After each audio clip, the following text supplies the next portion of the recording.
কয়েকদিন আগে পূর্ণেন্দুদা এসেছিলেন, বলেছিলেন কয়েকটা বই রাখতে পারবে, সাবধান কেউ যেন জানতে না পারে। তারপর একদিন রাত্রিবেলায় বইগুলো নিয়ে নাড়তে নাড়তে একটা বইয়ের প্রচ্ছদের দিকে চোখ আটকে গেল তার। কুচি কিশোর একটা মুখ, সমস্ত মুখ থেকে যেন একটা জ্যোতি বেরিয়ে আসছে। মাথার ওপর ঝুলছে ফাঁস দেওয়া একটা দড়ি। একজন সাহেব ঘড়িতে সময় দেখছেন, হাতে রুমাল, জল্লাদের হাত হাতলের উপর, নিচে লেখা বীর ক্ষুদিরাম। নিজেকে আর সামলাতে পারেনি সে, হারিকেনটা বাড়িয়ে ডুবে গেছিল বইয়ের মধ্যে। কোথা থেকে যে ভোর হয়ে গেল টেরই পায় না সে। তারপর সারা দিন ধরে তার মাথায় ঘুরছিল একটাই প্রশ্ন, এও কি সম্ভব? কি করে পারলো? কোথা থেকে পেল এত শক্তি? এরা কি এই দেশের ছেলে? কয়েকদিন পরে দুপুর বেলায় আম গাছের গুঁড়িতে হেলান দিয়ে সে পড়ছিল কানাইলাল। সহসা পায়ের শব্দে হুঁশ ফিরল। দাদা এসেছেন। এই বুঝি তোমার পাশের পড়া রানী? রানী উত্তর দেয়, তুমি বারণ করেছিলে, আমি শুনিনি, অন্যায় করলাম। পূর্ণেন্দু জানতেন এরকমই একটা কিছু হতে পারে। তিনি প্রশ্নের উত্তরে বললেন, ক্ষুদিরামের জীবন তো জেনেছ, কোন জায়গাটা সব থেকে ভালো লেগেছে তোমার? রানী থেমে থেমে উত্তর দেয়, ওই জায়গাটা। বিচারক ক্ষুদিরামকে জিজ্ঞাসা করছেন, এই রায়ের অর্থ বুঝতে পারছো? ক্ষুদিরাম মিটিমিটি হাসছেন। বিচারক আবার জিজ্ঞাসা করলেন, কিছু বলতে চাও? ক্ষুদিরাম জোর গলায় বললেন, এই দেশের সমস্ত যুবকদের বোমা তৈরির কৌশলটা শিখিয়ে দিতে চাই। রানীর হাত থেকে বইটা নিয়ে পূর্ণেন্দু বলেন, দেখবে রানী, কানাইলালও একই ধরনের মানুষ, মৃত্যু এদের কাছে সত্যিই ছেলে খেলা। কখন যে চোখ দিয়ে জল গড়িয়ে পড়ে গাল দুটো ভিজিয়ে দিয়েছে টের পায় না রানী। আঁচল দিয়ে কান্না মুছে রানী প্রশ্ন করে, আমরা মেয়েরা এরকম করতে পারি না দাদা? পূর্ণেন্দু উত্তর দিতে পারে না। ঘরের মেয়েরা বাইরে বেরিয়ে এসে প্রত্যক্ষ স্বাধীনতা সংগ্রামে অংশ নেবে, এ তো কল্পনারও অতীত। কিন্তু বোনকে সরাসরি সে কথা না বলে পূর্ণেন্দু বলেন, একদিন তুমি তোমার প্রশ্নের উত্তর ঠিকই পেয়ে যাবে রানী। চট্টগ্রাম যুব বিদ্রোহের অন্যতম সৈনিক পূর্ণেন্দু দস্তিদারের এই বোন রানী তার প্রশ্নের উত্তর খুঁজে পেয়েছিল কয়েক বছর বাদেই, সাল 1932। কল্পনা দত্তর আবাল্য বন্ধু সেই রানী এখন চট্টগ্রামের নন্দনকানন বালিকা বিদ্যালয়ের প্রধান শিক্ষিকা। বছর 3 আগে দেখা হয়েছে মাস্টারদার সাথে। চট্টগ্রাম যুব বিদ্রোহে অংশগ্রহণকারী এই রানী বেশ কিছু দায়িত্বও পালন করেছে। বস্তুত রামকৃষ্ণ বিশ্বাসের সঙ্গে আলিপুর জেলে গিয়ে দেখা করবার গোটা দায়িত্বই পালন করত রানী। কিন্তু এসব কাজে তার মন লাগে না। সে চায় ডিরেক্ট অ্যাকশন, বোমার আঘাতে গুঁড়িয়ে দেবে ব্রিটিশ সাম্রাজ্য। অবশেষে সুযোগ এলো।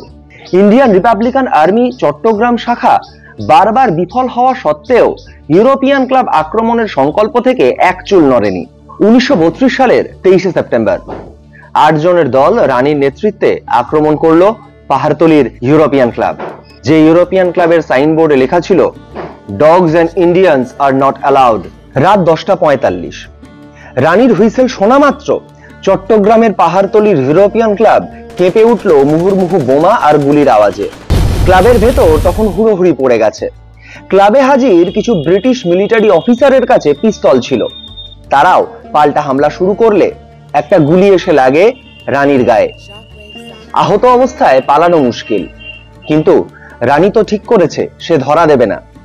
তাই পূর্ব সিদ্ধান্ত মতো রানী মুখে পুড়ে দিল পটাশিয়াম সায়ানাইড।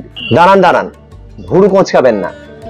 এতক্ষণ আমরা যাকে রানী বলে এসেছি তিনি আর কেউ নন, পরাধীন ভারতের প্রথম নারী শহীদ প্রীতিলতা ওয়াদ্দেদার। আজ আমাদের দেশে লোকসভা নির্বাচন চলছে।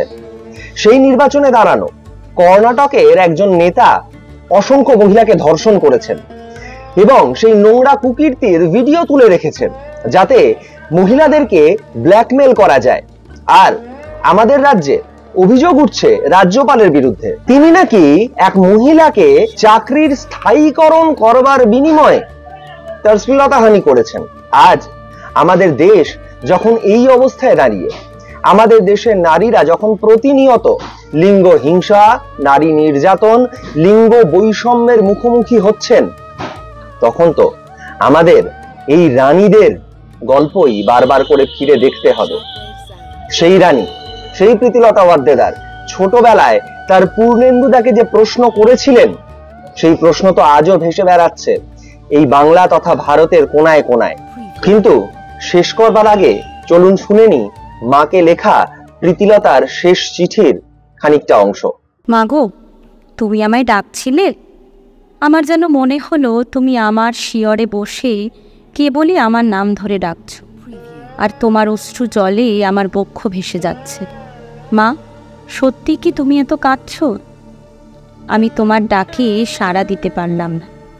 তুমি আমায় ডেকে ডেকে হয়রান হয়ে চলে গেলে। স্বপ্নে একবার তোমায় দেখতে চেয়েছিলাম। তুমি তোমার আদরের মেয়ের আবদার রক্ষা করতে এসেছিলে। কিন্তু মা, আমি তোমার সঙ্গে একটাও কথা বললাম না। দু চোখ মেলে কেবল তোমার অশ্রু জলই দেখলাম। তোমার চোখের জল মোছাতে এতটুকু চেষ্টা করলাম না। মা, আমায় তুমি ক্ষমা করো মা। তোমায় বড় ব্যথা দিয়ে গেলাম।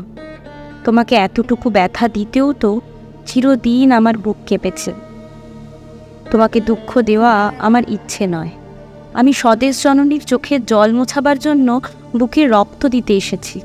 তুমি আমায় আশীর্বাদ করো মা, নইলে আমার মনোবাঞ্ছা পূর্ণ হবে না। একটিবার তোমায় দেখে যেতে পারলাম না, সেজন্য আমার হৃদয়কে ভুল বুঝো না তুমি। তোমার কথা আমি এক মুহূর্তের জন্য ভুলিনি মা। প্রতিনিয়ত তোমার আশীর্বাদ প্রার্থনা করি। আমার অভাব যে তোমাকে পাগল করে তুলেছে তা আমি জানি।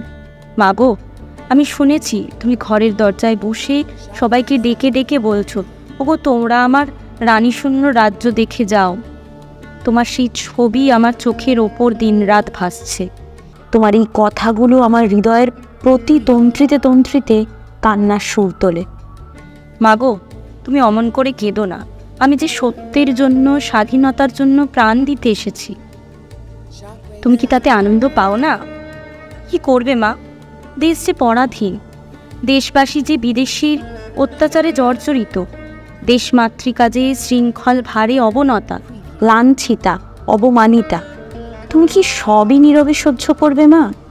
একটি সন্তানকেও কি তুমি মুক্তির জন্য উৎসর্গ করতে পারবে না? তুমি কি কেবলই কাঁদবে? আর কেঁদো না মা, আর কেঁদো না। যাবার আগে আর একবার তুমি আমায় স্বপ্নে দেখা দিন। আমি তোমার কাছে জান পেতে ক্ষমা চাইব। আমি যে তোমার মনে বড়ই ব্যথা দিয়ে এসেছি মা। ইচ্ছে করে ছুটে গিয়ে তোমার কাছে ক্ষমা চেয়ে আসি। তুমি আদর করে আমাকে বুকে টেনে নিতে চাইছো। আমি তোমার হাত ছিনিয়ে চলে এসেছি। খাবারের থালা নিয়ে আমায় কত সাধাসাধি না করেছ। আমি পিছন ফিরে চলে এসেছি। না, আর পারছি না। ক্ষমা চাওয়া ভিন্ন, আর আমার উপায় নেই। আমি তোমাকে দুদিন ধরে সমানে কাঁদিয়েছি। তোমার কাতর ক্রন্দন আমাকে এতটুকু টলাতে পারেনি। কি আশ্চর্য মা, তোমার রানী এত নিষ্ঠুর হতে পারলো কি করে? ক্ষমা করো মা, আমায় তুমি ক্ষমা করো। আমরা কি পারবো না? আমরা কি পারবো না লিঙ্গ বৈষম্য মুক্ত, নারী নির্যাতন মুক্ত, লিঙ্গ হিংসা মুক্ত একটা সুস্থ সুন্দর বাংলা, একটা সুস্থ সুন্দর দেশ, একটা সুস্থ সুন্দর ভালোবাসার স্বপ্নের সমাজ গড়ে তুলতে? প্রশ্ন রইল আপনাদের কাছে, বিচার আপনাদের হাতে। ধন্যবাদ বাংলা ভাবনা।